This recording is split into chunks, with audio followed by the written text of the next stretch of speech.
Mike Rizzo. And I'm Michelle Rizzo. And this is Northwest Brew Talk.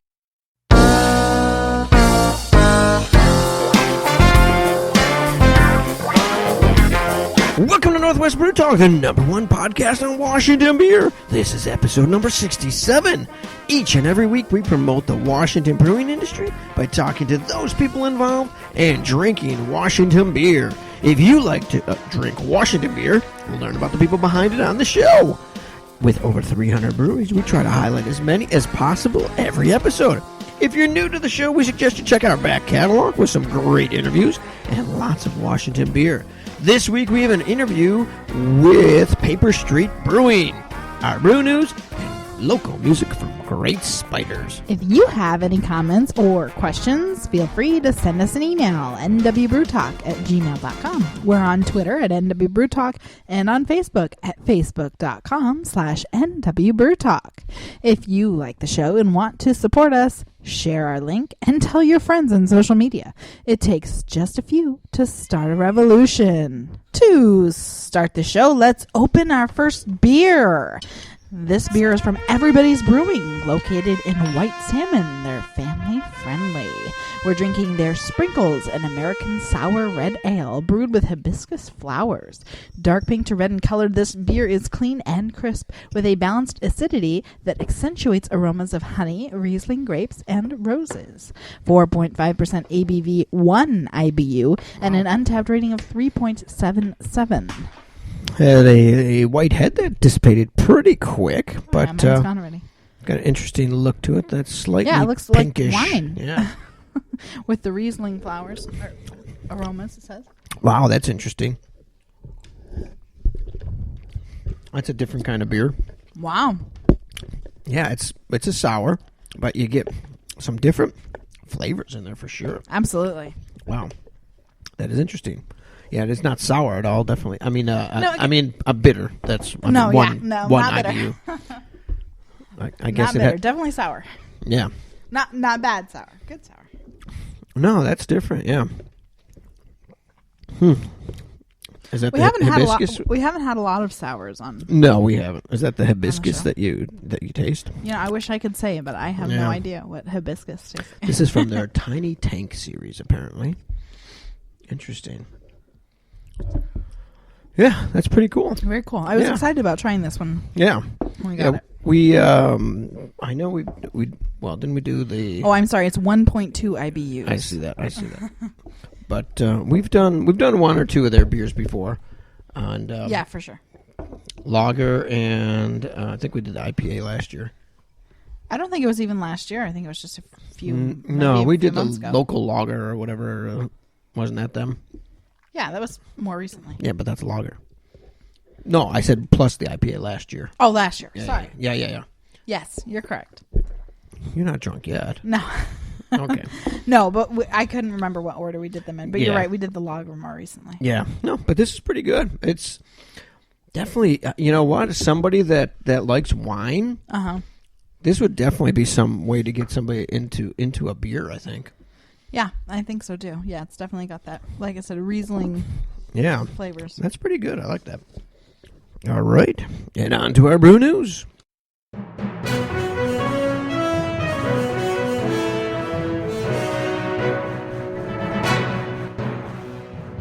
Topping this week's news, Aslan Brewing in Bellingham will be celebrating their second anniversary on Saturday, May 21st.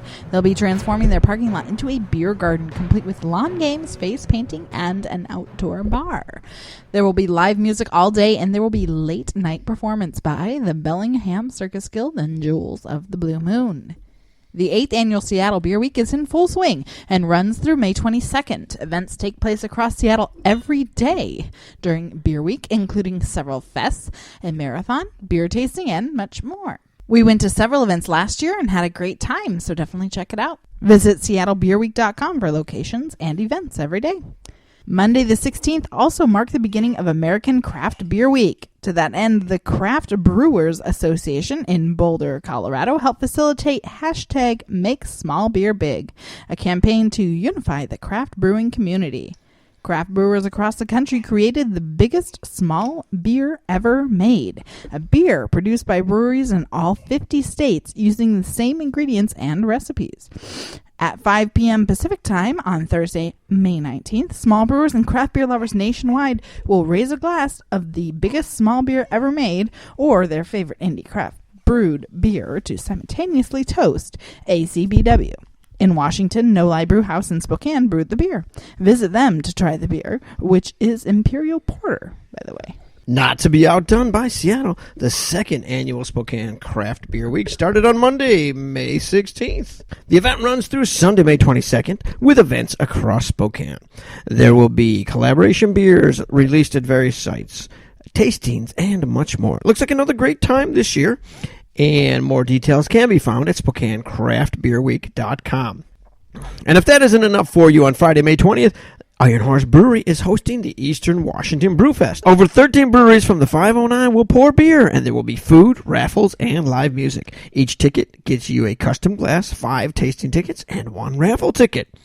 At Large Brewing will have their grand opening Memorial Day weekend, May 27 to 29.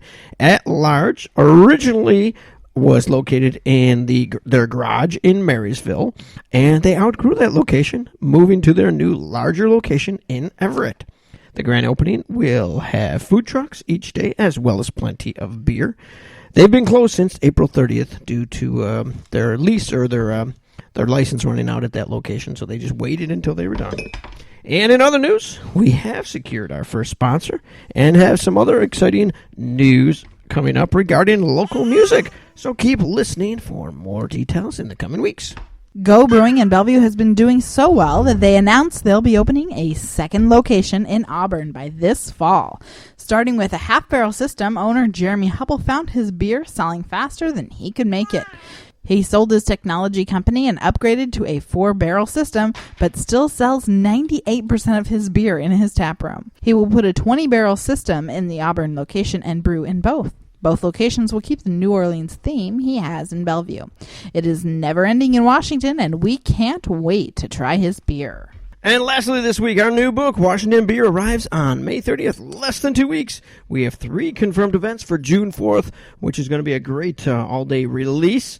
And on Saturday, June 4th, it will be officially launched during the one-day amazing book release event starting at 11 a.m. We'll be in Bellingham at Chuckanut Brewery for a book signing, a tour of their brewing facility at 11:30. And then from there, we will be going to Populux Brewing in Ballard at 3 p.m., and we're going to do a short talk and book signing.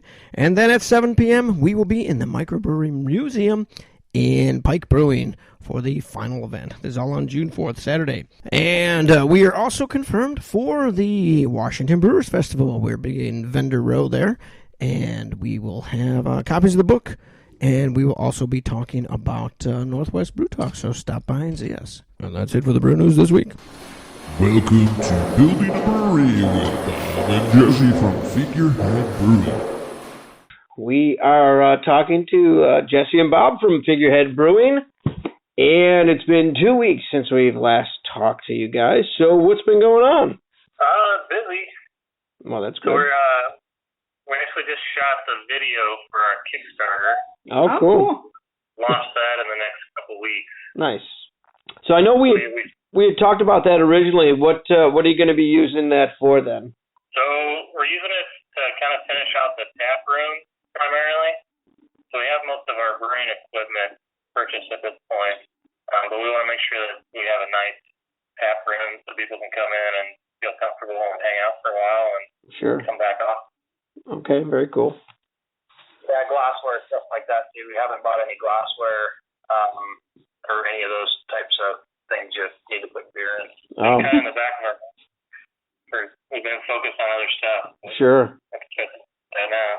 I know there's a lot of things to worry about, and drinking your beer would be and something to put it in would be a good thing. Gotta have something to put it in. Yep. Unless everybody bring their own. So yeah, bring your own. Save $1. I think it's expressly forbidden in one of our permits signed with something. Oh yeah. So what else have you been doing? We just had our walk-in Okay. And we have No, we're not surprised. That's yeah, I mean, Surprised. We're not yeah. surprised, though. of course it, that's good. That's good. So, Yeah, the chill box is sort of it's in the middle of the room, and it sort of it ties the room together, as it were. Okay. It's got the taps come out of one end, and we got sinks and fixtures on the other end, and that thing. Anyway, it has to get done, and so now we can start putting sheathing and covering on it, which is kind of the fun part. We're starting to get to that point with a lot of the stuff in the brewery, starting to actually make it look like, be a tap room. It's really weird thinking we got to that point. Right. We need glasses and have beer producing. Yeah. Yeah, that's very cool. So, are you? it wasn't as we thought it was going to be. Right. So, anyway, some pretty good news that we don't actually need to have our final inspection done before we start brewing. Oh, okay.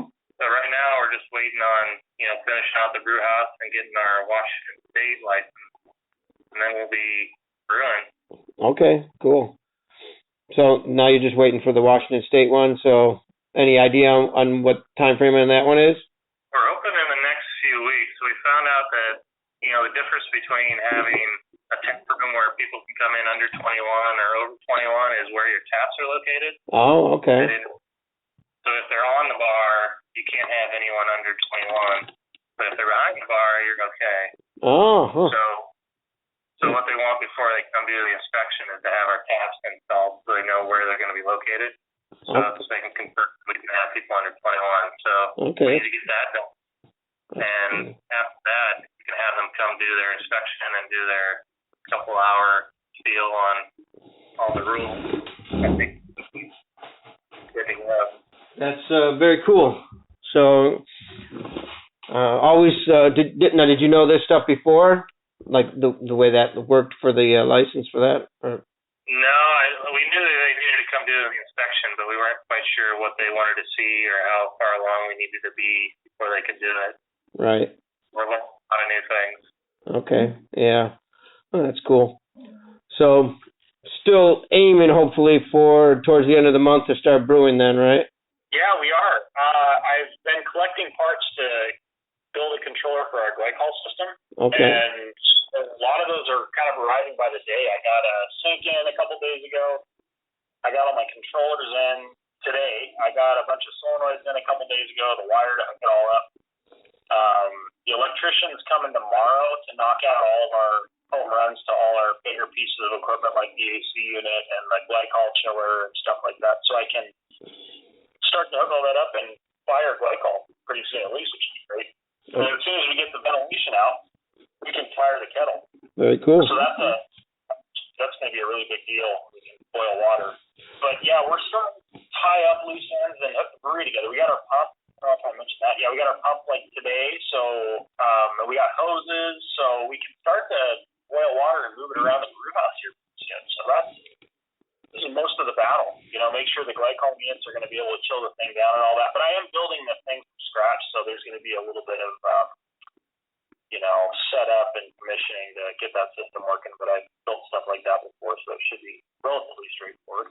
He says every time something gets really complicated. Sure.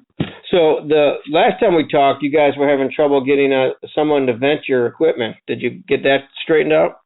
It's still in progress. Yeah. Yeah, we unfortunately nobody answered our plea for the last episode. We called another 6 people and 2 of them got back to us again, and one of them will be here tomorrow, and we've had a few not calls. So hopefully I'll figure it out this week though. Yeah, that is funny. And Michelle pointed out after we had hung up that we actually had the same problem. We called a bunch of heating people to come out to give us a quote, and several of them didn't even bother to get back to us. Yeah. They're the same people we called, I guess. They probably were. They must be so busy that they don't have to return the calls. Yeah, I guess, if anybody's thinking about starting a brewery, call ventilation people before you even find a space. Yeah, really. Maybe line them up months in advance. Years in advance. Yeah, there you go, years in advance. So, that it? Nothing else going on One thing I was going to mention, we just got our reseller's permit. Okay. So this was another we had no idea about up until a few weeks ago. Really? So basically, it allows us to not pay Washington State sales tax Okay. on materials and things that go into the beer. Right. If you're manufacturing something for sale to the public, you don't pay the sales tax on the things that go into the manufacturing. You just pay sales tax when you sell the beer. Right. So that save us quite a bit of money. Yeah. Yeah, and there you go. Again, if you've never run a business, you don't know all these things. Yeah, we'd never heard that one before, so hopefully somebody finds that one useful. That was kind of a nice surprise. Yeah, I had used that in the past before when I had bought books myself that I would resell. I could, they wouldn't charge me the tax up front. Yeah, that's nice. Yeah. All right. Well, guys, 2 weeks from now, maybe you guys will be close to brewing, and we can talk about that then. Yeah. So really excited about that. Amazing. Are you guys looking forward to actually brewing some beer? That's a legitimate question. We don't know. Yeah. I'm just thinking about it. I just started looking at some recipes, so yeah, that's been in the back of our mind as well. Yeah, I know. I'm gonna get excited till we're actually brewing. Yeah, I would imagine so. All right. Well, Bob and Jesse, thanks very much, and we will talk to you again in a couple of weeks. All right, thanks. Thanks.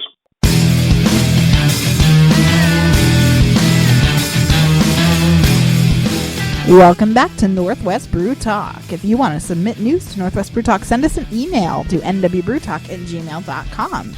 If you've not yet subscribed to our podcast, why not do it now? It's free, available anywhere you listen to podcasts, including iTunes, Podbean, Stitcher, and TuneIn Radio.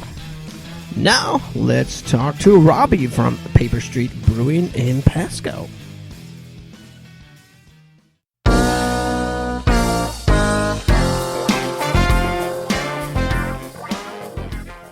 All right, Robby, welcome to the show.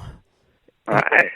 And so why don't you tell us a little bit about Paper Street Brewing, how you decided to start this?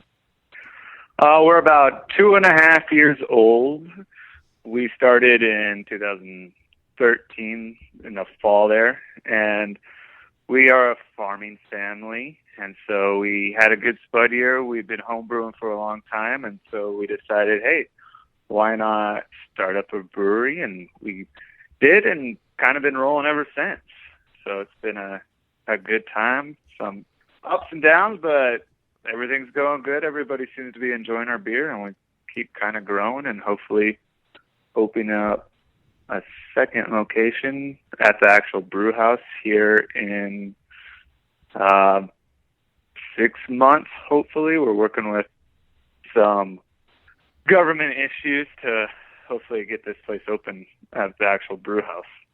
Okay, cool. So we have a brewery, and then we have a tap house over in Richland, Washington. So our brew house is actually in Pasco. Okay. All right. So how long had you been homebrewing before you decided to jump into this? We're kind of off and on for about 5-6 years. Had a buddy who was doing it, and then we just kind of go, hey.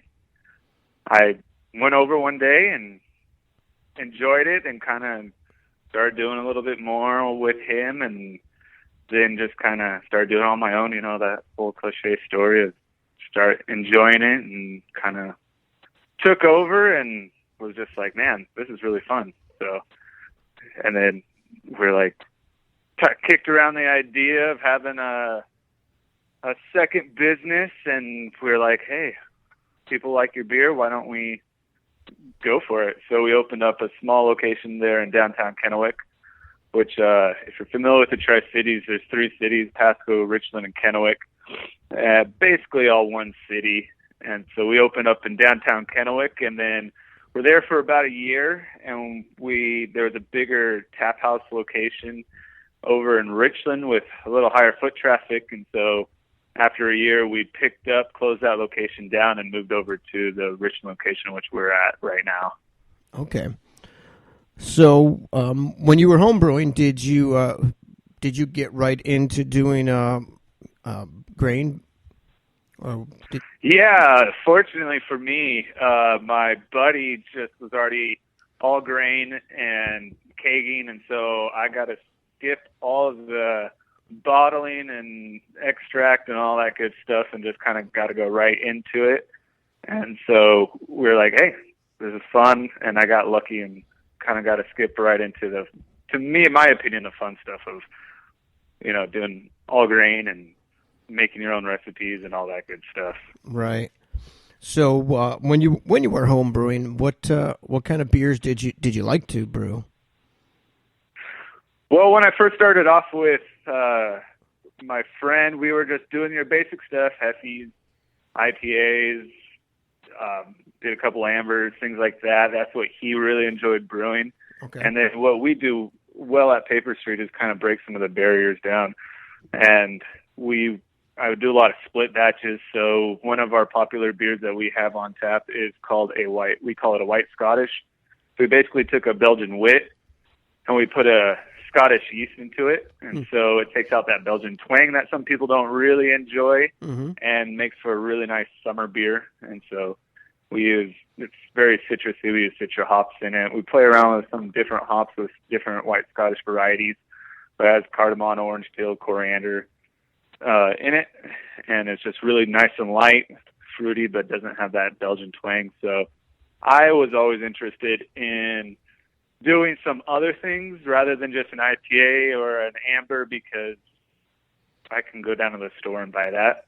Sure. And Firestone Walker or any of those guys, they make a pretty good IPA. So when I was home brewing, I was like, hey, let's try this, let's tweak this, and definitely had some batches that were like, ooh, I don't know about that. But then we had some ones that were like, all right, that works. So that's cool. And we've taken that homebrew spirit and keep going over at the actual brewery. And so we do some 1-barrel batches, a lot of them. So about every week we have something new on. We experiment a lot. We made a blonde with some coffee with a local roaster, and we just really try to push the envelope. And when we put it on, see if the people like it. If they do, we bring it back. If not, we just make a note saying, hey, that one didn't sell as well. Don't make a bigger batch out of it. So yeah, that's cool. Yeah. So do you have like a signature beers that you keep on all the time? No, not right now. What we have done in the past, we had our IPA, porter, and amber on pretty much all the time. And with that, we would contract brew through Yakima Craft. Okay. Take our recipe up there and use their system because we didn't really want to drop the $1 million. And like, all right, if we're going to hire a brewer, why not just use their system? We went up there, brewed with them, and they've been nailing it. And so then we've been pushing some of the random beers up there. Right now we have a 1-barrel system at the brew house. We're farmers, so we're upgrading to a 3-barrel system. And we've, being a farm family, we kind of built it ourselves. And it's about to go online here within a month. We just kind of hit up all the farm auctions and things like that, and you'd be amazed at the things that you find up there. Yeah. And so we've just built it. It'll be electric, and within a month we'll have that. So we'll be brewing more of our more popular, I guess, different beers, not stylistic beers that we have. And then when we do need a bigger batch, like we've been doing 14-barrel batches up at Yakima for most of our main, or I guess we call them the mainstays. Sure. And because everybody needs if they don't feel like being experimental that day or they're new, they might just try the amber or the porter or the IPA. Right. Things like that. So, and IPAs are popular, so you got to keep them around. And right now we have a Saison IPA on that's been pretty popular too. Oh, cool. So, yeah, took the IPA and just threw the saison yeast into it, and people have been digging it. Yeah. So since you like to, this was part of your thing. You like to brew different stuff yourself. Are you finding that your customers are coming in and saying, "Hey, what do you got now?" Yeah, and when we got some customers, they like to come in. Most of them go, "Hey, what do you got on?" "All right, I'll try that." They'll do a taster or something, and then they go, "Yeah, that works." And especially most of our regulars, we got a pretty good following right now. Mm-hmm.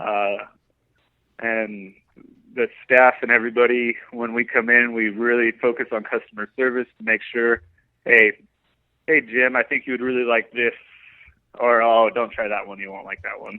So, and most of our customers and things like that really kind of listen, and they go, okay, cool, and then we'll have a guest tap on as well to be like, hey, here's, if we don't have the IPA on right now, or if we don't have the Amber on right now, here's, let's say, Yakima Crafts, or another local place like Shrub Step or Ice Harbor, or pretty much anybody. Here's an IPA that I think you'll like. And so we really try to focus on our customer service to really give the experience.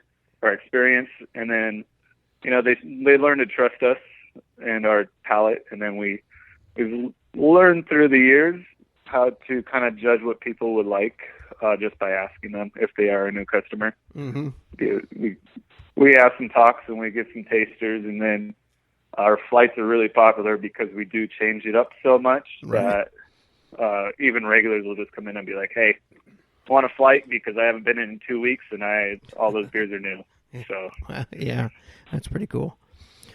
Yeah, that's something that we've come across a lot. Even breweries that have their standards, somebody's always coming in and saying, what's new. And since you guys do that almost constantly, that definitely gives your customers, something new to try all the time. Yeah, that's kind of what we strive for.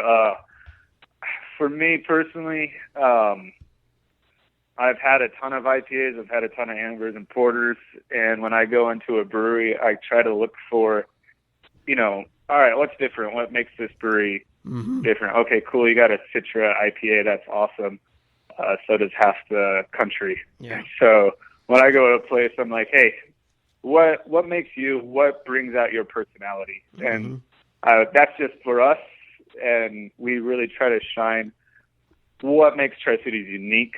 Almost all of our names have something to do with the Tri-City heritage. Paper Street Brewing itself is from the movie Fight Club, and the guy who wrote Fight Club, Chuck Palahniuk, is from the area. So all of our names and everything, we really tried to tie in with the Tri-Cities, and also try to get a signature beer for the area is what we would like to do, because you look at some, Pilsner for the Czechs and all that other good stuff, Burton with the IPA, and we would love to get, hey, you go to the Tri-Cities, they have the White Scottish, or they have the Crimson, or, an Irish style brown. So we have a Crimson ale that's been popular. We take darker malts, like 120, D120, and some Victory, and really a little bit of chocolate, so it has a little bit of that darker feel, not overly stouty. And then we late burst with Citra Simcoe in the last 20. We don't put any hops in until the last 20 minutes, and so you get this really leathery, plummy taste from the malts, and then you get that really nice citrusy, florally taste from the hops, but you don't get that bite. So it's a really contrast that is very unique to our brewing. And so we really just try to keep pushing that, and then when people like it, like I said, we bring it back, and we've had a growing fan base to try those new beers and to bring back those. We're starting definitely to get some mainstays that are unique to us. That's very cool. So are you going to keep the one barrel for those small batches like that? Yeah, what our plan on is just to have the 3 barrels for those ones that are pretty popular, that like the white Scottish, the crimson, Irish brown, things like that, and then brew.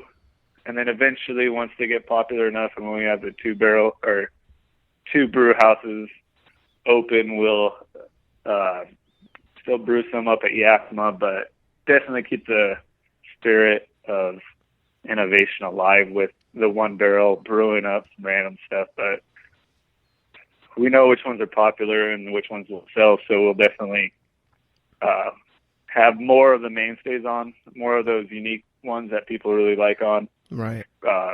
More often. But we'll definitely keep that one barrel brewing up random stuff, so that way we can keep that. So if it doesn't work out, we don't have to dump too much beer. Yeah, exactly.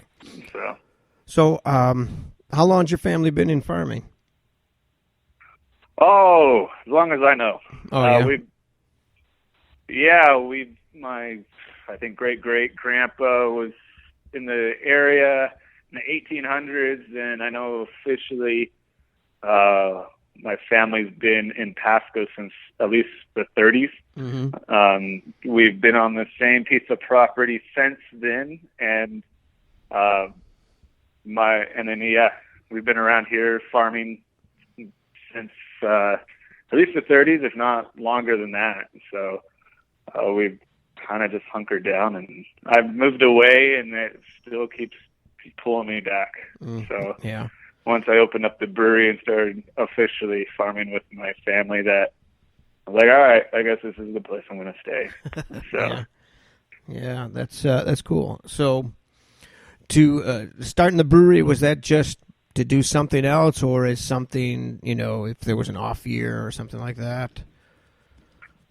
Is actually, well, with farming, you never know how it's going to be. It's one of those things where you're like, man, I really hope that the sun comes out, and I hope that people want to. We do mainly potatoes. I really hope that people want to eat potatoes. And so we had a really good year, and we're like, hey, it would be nice to have a second source of income. Mm-hmm. And we're like, beer and brewing, or beer and potatoes, has worked out pretty well for the Irish. And so we're like, hey, let's go for that. And we wanted to start small to make sure that we had a market be business smart. Right. I know it's not as romantic as getting a 15, 20 barrel system right away, but we wanted to make sure there's a huge difference between home brewing and brewing on a bigger scale. And also, your friends love free beer. And so, anytime you home brew, people will tell you it's great, even if it's not. And right. So we wanted to try it out.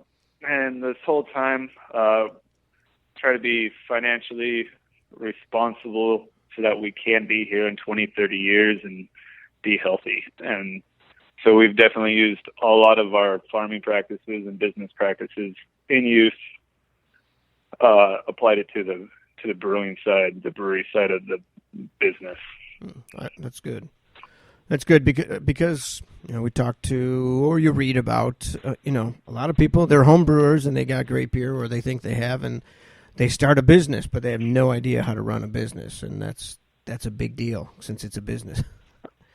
And, it's two completely different beasts and going into it. We do hear a lot of business plans and stuff like that from some home brewers, and I'm like, God, that doesn't really sound financially viable. And we wanted to keep most of it in-house so that we didn't have to go out and raise $1 million and give 80% of the company away. Right. We're okay with a little slower growth model. Mm-hmm. And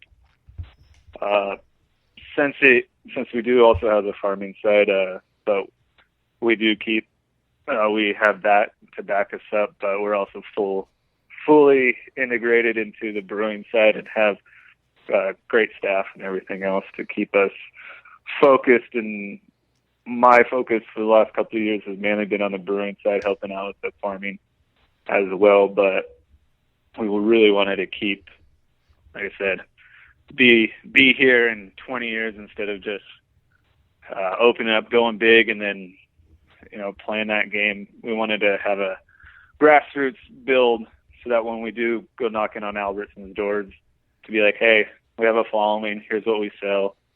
Here's what people want. And with our bottles or cans, whatever we decide to do with that. And we're looking to get in some stores here within the next year after we open up our get this brew house, the actual brew house open, and then serving taps. And then we'll focus on distribution a little bit more. Okay, man, that was going to be my next question as you were talking. You kind of answered all of it there. So, yeah, so obviously you got the plan for the slow growth, and, you're going to have the 2 tap rooms then, right? You'll have the one at the brewery. Yes, we'll have the one at the brewery, and that'll be open mainly on the weekends because it's out here on the farm. And as the Pasco area the Tri-Cities area just keeps exploding, and this farm grounds, but slowly farmers are farming houses instead of potatoes anymore. Right. We're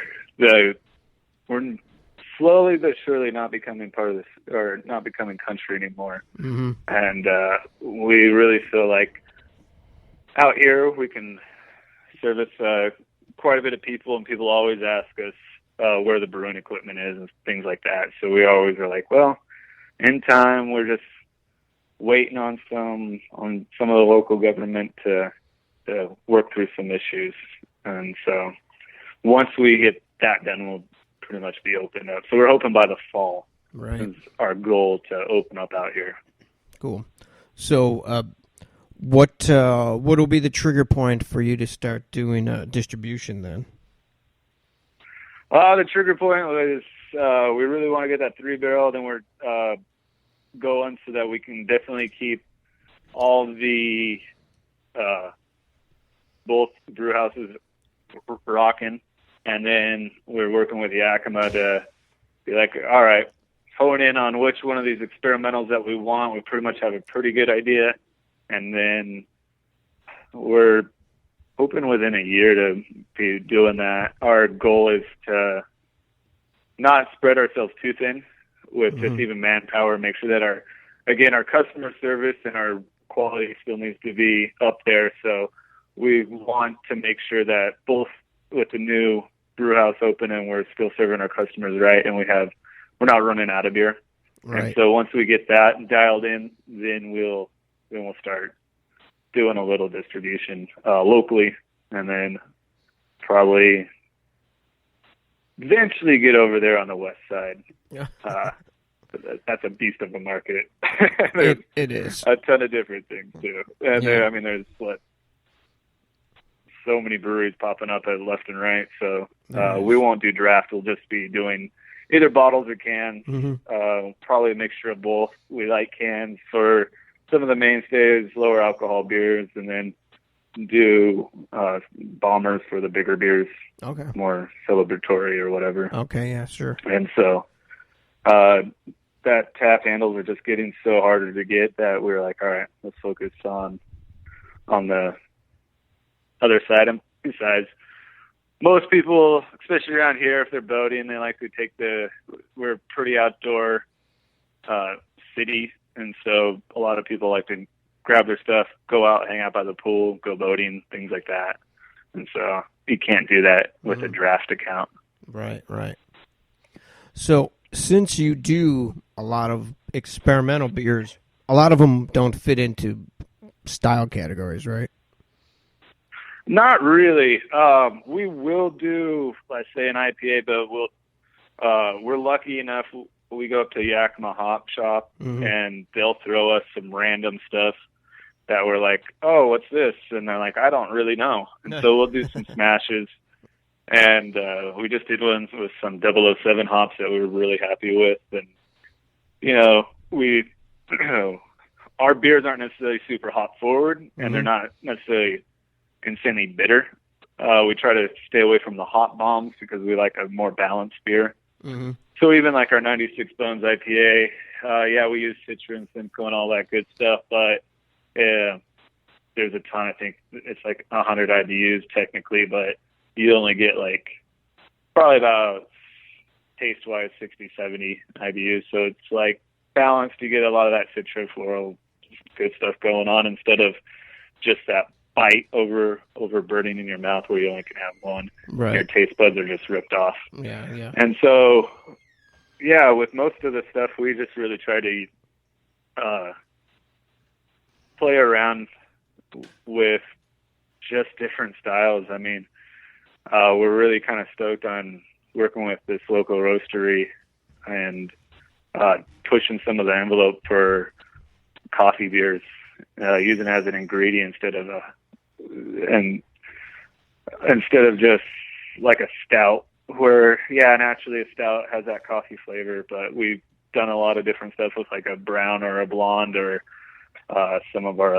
most of our blondes aren't actually technically blondes, but stylistically, but they're lighter.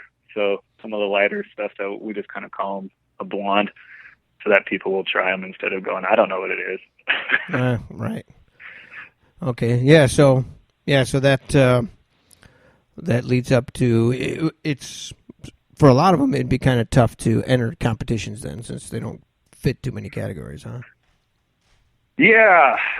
Going into it, we kind of realized that joining a competition, if you do, we have a brown, but we use an Irish yeast, so it gives it a little different. Not exactly technically, that brown or that blonde. It's a little heavier with, like, let's say we just brewed up one with chamomile, and we did another split batch where we threw some raisins in it. We'll see how that one turned out.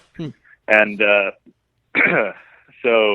but with like you start throwing some different flavors in that we feel enhance it a little bit more instead of just like a normal.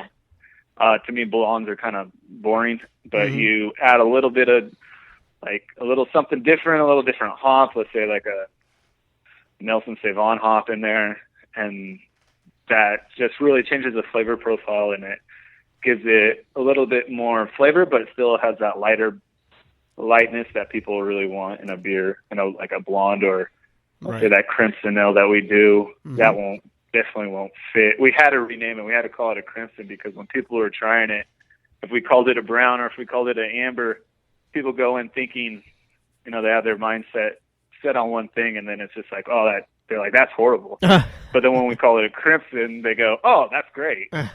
So right. We've learned with the marketing aspect, people go in thinking one thing if you call it something, and if it doesn't fit that profile, then they don't like it. But if you tweak it and you sell it right, then people are like, okay, and they go in with a little bit more open mind. They go, oh, crimson, is that a red? No, it's not a red. It has the darker leather profile plum, like I said, with that late burst citrusy flavor that when you do it right, it plays off well with each other. But it's not either one of those. It's not a brown or a red. And so, again, when they come in, they go, oh, wow, that's cool. I like that. I've never had anything like that before. And we get that a lot. Yeah, and we're okay with that. Yeah, I get that. You order a blonde and you expect it to taste like a blonde or a brown. And when it's something else, it's in your head. You already know what it's supposed to taste like. And it just throws you off. Oh, yeah. You go in, and I've done it. And so you go in and you go, man, that's not right. And so we've learned definitely over the years where it's like the psychology, the marketing, we have to definitely be on top of it. Right. And that's also one of the reasons why we want to, with our experimentation and with all the other stuff, the slow growth model will work. We feel will work better with us. That's why we want to do more tap rooms, so that we feel like the White Scottish will really take off. But if you have a White Scottish sitting up there on the with all the 50 other bombers that are up there, that on the shelf, people will be like, no, I don't know what that is. Yeah. And we don't get the chance to explain. But if we have a grassroots growth and people in the area go, oh, man, this is really good. I know what it is. They tell their buddy, blah, blah, blah. Then when it's on the shelf, people will be like, okay, cool. I have an idea of what that is. And I know what Paper Street's about. We feel they'll tend to grab that. So that's why with our business plan, we have to kind of change it up and we want to be unique and pushing the boundaries. And I know everybody wants to be unique. But we feel like with our stuff, we really are kind of grabbing some people's attention. Yeah, so. Definitely. Yeah, it definitely sounds like you are an innovator. I don't know too many breweries that we've talked to that are doing what you're doing, so that's pretty cool. Oh, thanks. Yeah, we try.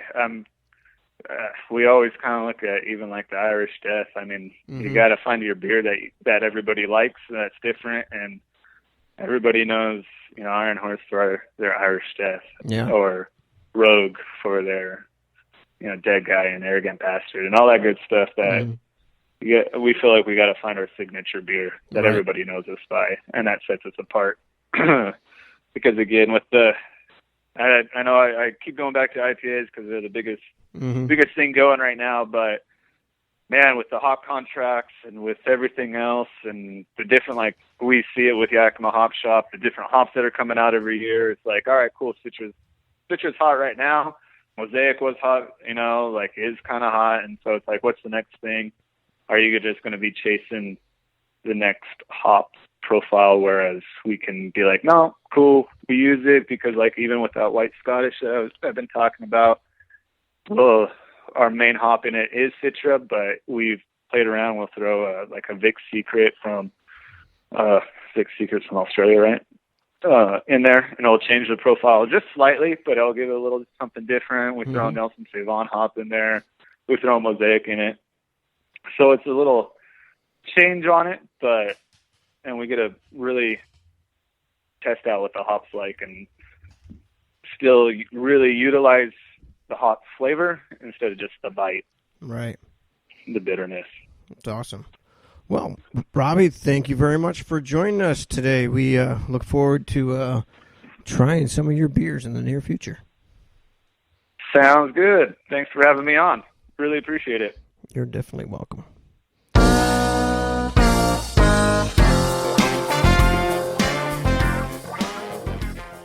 Thanks to Robby from Paper Street for joining us today. We will be right back after a local music break from Great Spiders.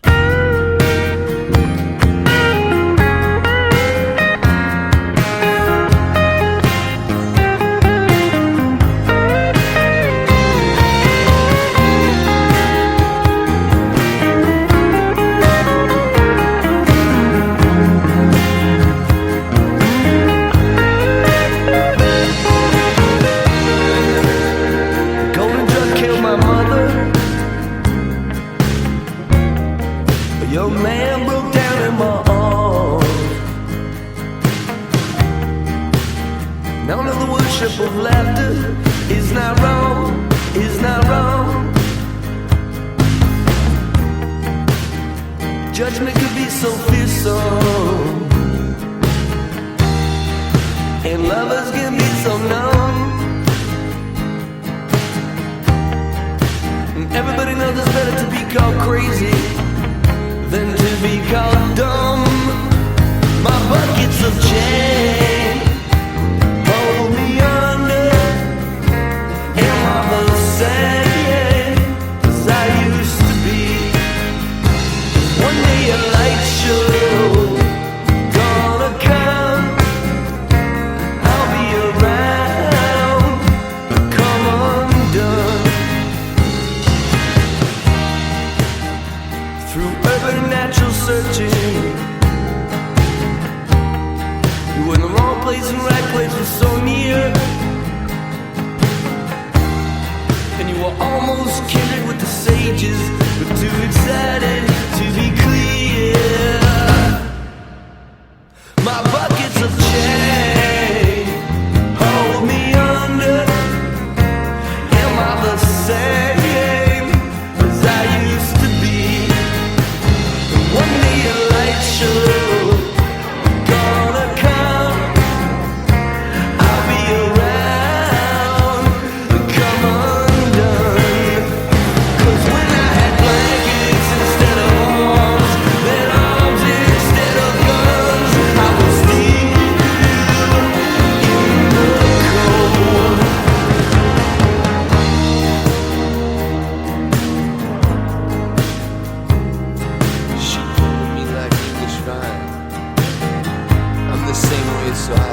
in the Cold from Great Spiders. You can check them out at greatspiders.bandcamp.com.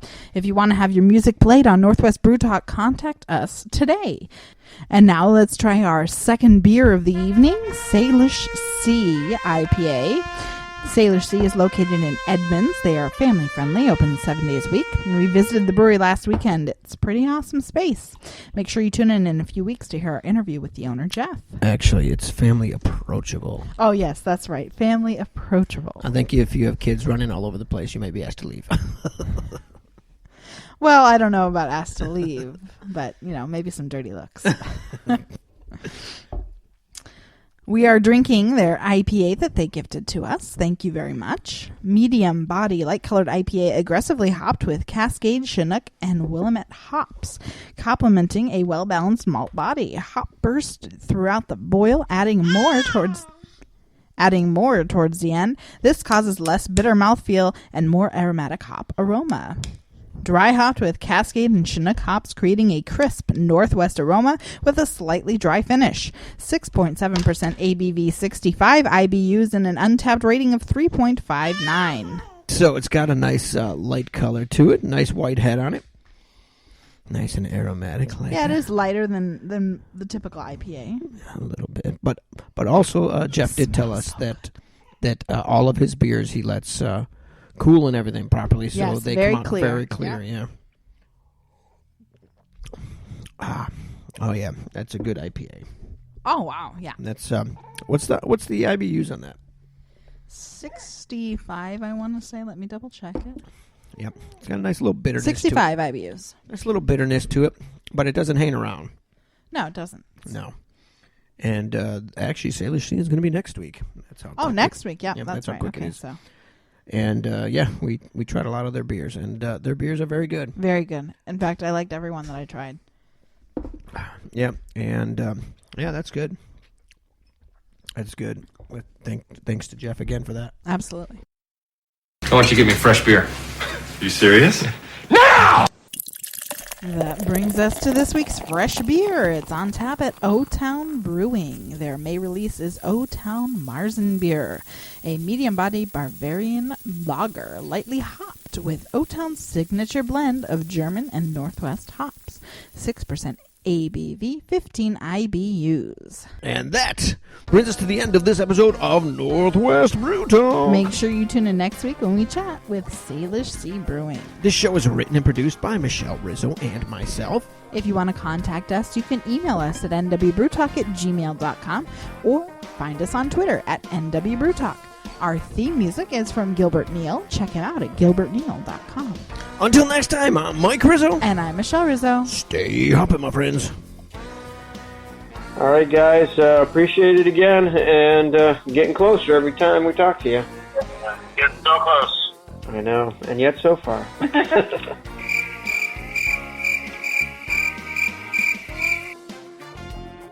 and they're over 100. Oh. Jinxed us.